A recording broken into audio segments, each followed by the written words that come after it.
Hello everybody, I'm Bruce Pettis with CageCraze.com. I'm up here in Lafayette, Indiana, standing here with Season 10 Ultimate Fighter heavyweight competitor Matt Mitrione. And as you can tell, back here on the monitor, Matt fought tonight. So if you watch the show, these are some of the questions that we're going to ask Matt.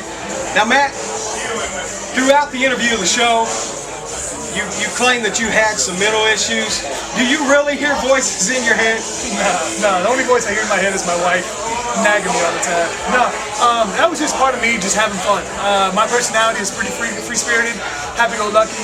I knew nobody on the show liked me because once Junk threw me under the bus, I really didn't care about anybody else except for fighting Junk.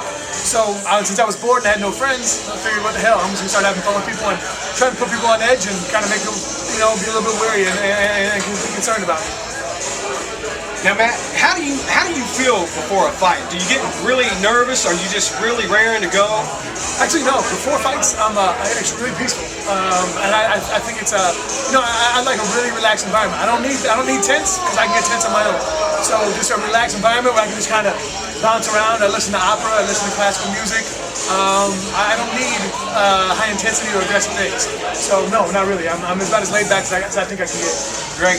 Now we got to watch the fight together, and Matt, you dropped him 4 or 5 times. 3 or 4 times with a punch, 1 time with a kick. Now the fighter you fought is Scott Junk. How do you really feel about him? I mean, as a competitor, as a person, individual. As a person, I think Junk's a good dude. I think he did me dirty. I think he threw me on the bus.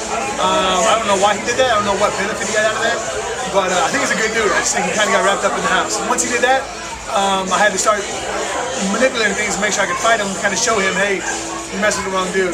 But personality-wise, he's a good dude. Fight-wise, he's tough. He's tough as nails. I mean, I beat the brakes off of him for a while. And every time I knocked him down, he would just get back up and come back for more. That shows me he's got a lot of stones, so I'm impressed.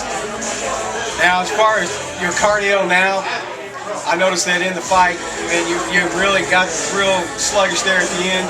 You look a little thinner now than you did during the show. Actually, I'm heavier. I'm about 13 pounds heavier now than what I was before.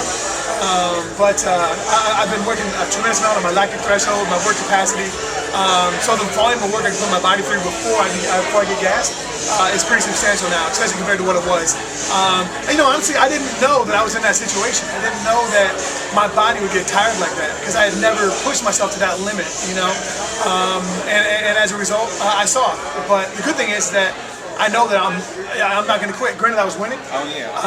But I'm not going to quit. Even when I got gas or he tried to soak me a little bit, it didn't bother me at all. It may have looked like they were big punches, but really, honestly, none of them ever rung my bell. So it just kind of gave me more confidence. Like, if you're going to fight me and you're going to stand with me, it's going to get ugly quick. That's right. Very powerful man. Very powerful hands. Now, your coach, Rashad Evans. As a coach, what do you think? I know you guys had a couple times, you had some words in there. He got in your face a little bit, and there was even one point where I thought you might take a swing at him.